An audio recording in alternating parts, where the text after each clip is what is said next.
Hi everyone, my name is Kay. I'm a designer and researcher at the TU Wien in Austria. My critique is titled Tumblr is Queer and Twitter is Toxic. So research from social sciences and psychology on the effects of social media usually reach the conclusion that they're a double-edged sword.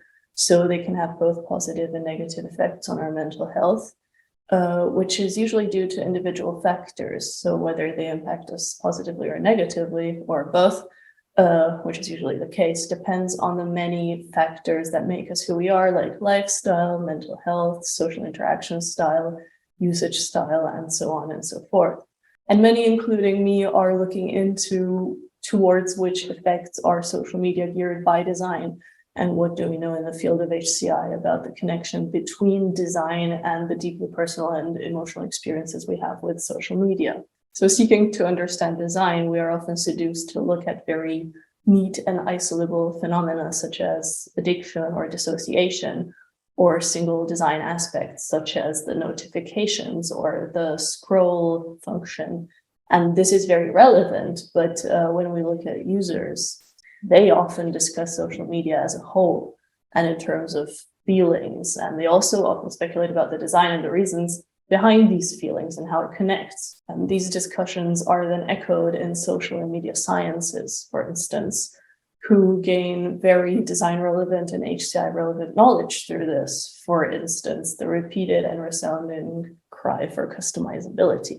So I wanted to explore this way of knowing by sharing my own reflections on my own experiences, using some artifacts I found, hoping to provide some sort of critical impulse for researchers to include the vibe of social media when they're examining their effects and in connection with discussions around their design. So my exploration on the vibe of social media spaces began with a meme made by Dolly Parton in 2020, where she presents herself in different ways for LinkedIn, Facebook, Instagram, and Tinder. It went viral and most people agreed. LinkedIn means professionality, Facebook means congeniality, Instagram means like beauty or artfulness, and Tinder means sexy pics. And Tinder and LinkedIn do have a dedicated purpose, right? But Instagram and Facebook less so, but still users agreed on the vibe the respective pictures should have for these platforms. So that made me think about my own perception of these social spaces, and I made a little list. So to me, Tumblr is queer and fringe, Twitter is angry and toxic, Reddit is mean and sanctimonious, and I'm just going to let you imagine what the last two list of adjectives, which is annoying and oversharing and fake and narcissistic, probably stand for. And I have this feeling that a lot of people from my same cultural group would agree with me in this assessment broadly. And mainly also I have that feeling because I have come across different statements or implied statements throughout the years that state this kind of general feeling consensus. I just didn't think to document them really. It's just experiential and internalized knowledge. And that kind of knowledge is exactly the kind of knowledge that I would apply and have learned to wield as a designer, but that I don't really know how to bring out in a scholarly, acceptable way within HCI in the same kind of manner, even though I'm certain of its value to researching the design of social media and their effects. Another thing I noticed is that none of those words were positive.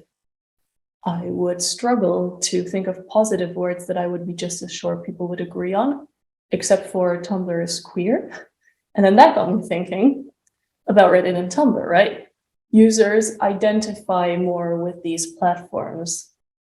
For instance, Reddit on the one hand revels in the sardonic vibe of the platform, but on the other frequently complains about the toxic environment just within Reddit. Tumblrs even more explicitly express their identification as part of a platform, and there are certain events, memes, and other phenomena on Tumblr that users often refer to when invoking their sense of belonging and relationship with the platform and other users. And these cultural artifacts are often referred to as Tumblr lore.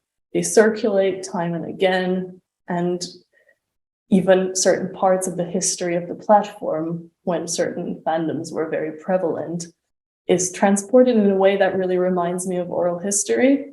You can tell I like Tumblr a bit more than Reddit, but my partner, interestingly, told me that Reddit used to have lore, but some people thought it was cringe. So that's his experience with that on Reddit. So yeah. So Instagram, Twitter, Facebook, and TikTok, for instance, are not regarded in the same way as communities. And I'm curious, what part does design play in this? For instance, both Reddit and Tumblr allow a lot of control over content.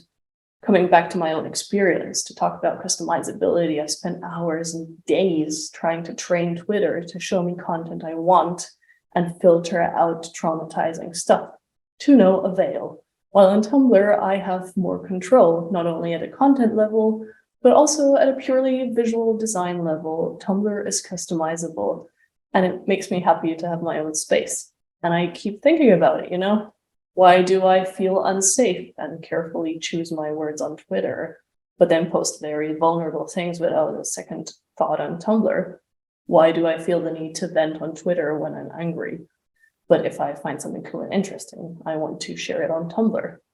And of course, different users and communities will have different experiences, and certain spaces within these platforms have different vibes. But to some extent, there's a general perception of the different vibes of different social media. And even users who have very different or opposing experiences will be aware of this public opinion. So why do we generally have more to criticize about our social media than to love? Why do we keep using platforms that expose us to bad vibes or that trouble our own vibes? How much of a role does design play in creating this vibe? And can we design for better vibes? And if so, how? Well, when companies talk about their digital products, they are uniquely aware of the emotional impact of their design, and they have specific emotional intentions. And similarly, it's this ether of emotional space and vibe that is the most featured in online and user and my own private conversations about social media. It's what people talk about. It's how they understand these spaces and communities. So I'm hoping we can also talk about it. I've made a Miro board where we can share artifacts such as memes, stories, and platform lore, and personal thoughts, experiences, and discussions around the vibe of social media. And in the very right column, there's some space for adjectives and visual manifestations that describe your feelings about the platforms. So yeah, thanks for listening. And I hope to see you share your thoughts in the Miro.